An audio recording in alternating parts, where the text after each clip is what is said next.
Today I'm going to show you how to sharpen a knife using a sharpen stone, which is this.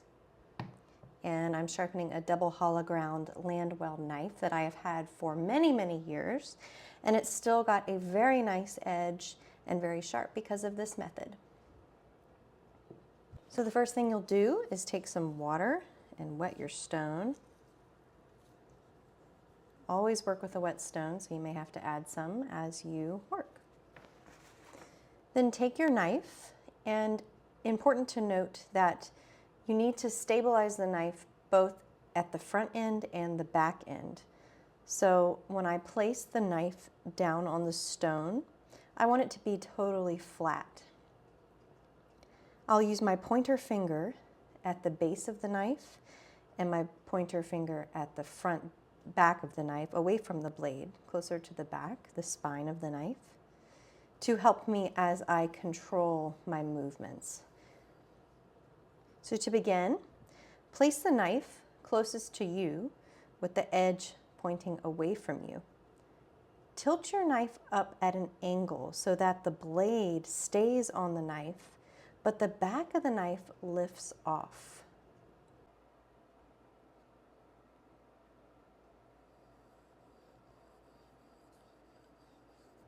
Lift up the knife. If you had a dime, you could slide it underneath. And then I want you to go forwards and backwards, keeping a dime's height of space underneath the blade. Notice how I'm just going back and forth. My pressure is even. I'm not pressing down super hard. I'm just letting the knife glide on the stone.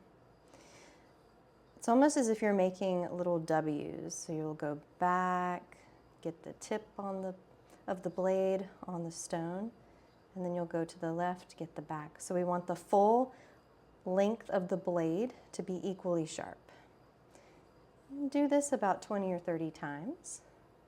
Always end moving forward, so the blade is moving away from you on every ending stroke you make. So that's step one, and there are 4 steps in this process. Step 1 was going away from you with a dime height of space under the back. Step 2, a nickel height of space. So raise the back of the knife a little higher so that a nickel could slide under there. You can even put a nickel under there if you'd like. And then same thing, go forward, back, forward, back, forward, back.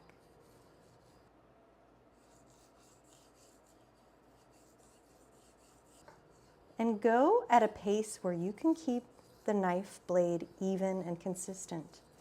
Because if the blade is moving up and down, it's not going to sharpen correctly. So it takes a little practice, but it's really not hard. So let's go forward and back. Again, about 20 or so times, ending on a forward stroke. Great. From here, I'll take a paper towel and just wipe off any excess metal that's come off. Step 3, turn the knife over, place it on the stone. This time the blade is coming towards you. Again, I have my anchor points with my pointer fingers. Angle the knife up so that a dime can fit underneath. Come forward, go back, forward, back.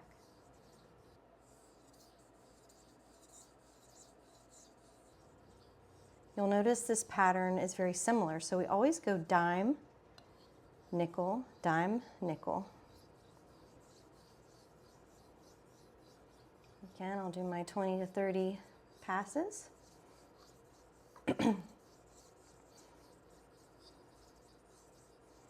Ending towards me. Whoop, great. Clean off the knife a little bit. And last one, you've guessed it, up a nickel height. So front of the blade stays perfectly level, nickel height on the back, and then come towards you and away.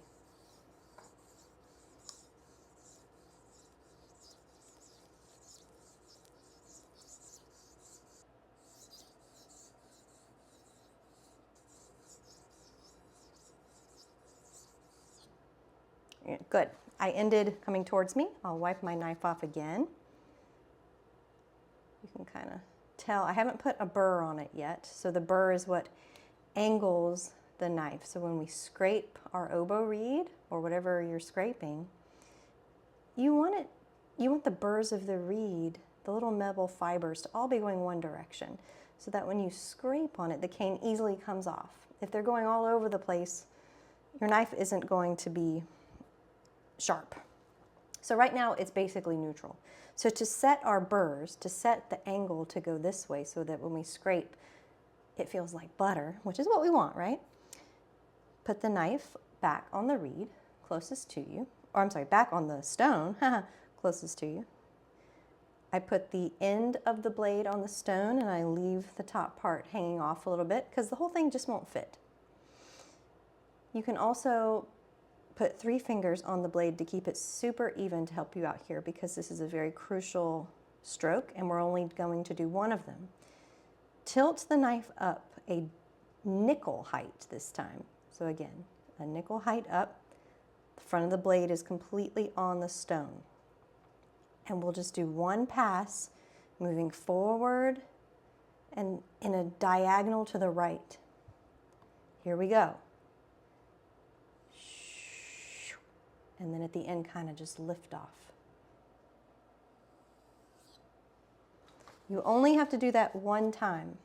For purposes of this video, I will demonstrate it again so you can see it. Good. Wipe off your knife. Now, if you gently take your finger and feel it, it should feel pretty sharp. You can test it on a reed. Don't cut yourself, be careful.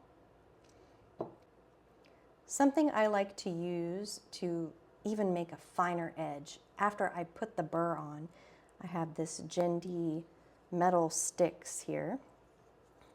And this is just a bonus, you don't have to use it. It's your Jindy sticks in line with the arrows. Take your knife, hold it perfectly vertical. Back of the blade comes against the stick. And then drag it down and towards you on the right. And then do the same thing on the left, down and towards you. Then you'll set your burr once again, angle it about 10 degrees, start at the back, pull down and towards you. And there you go.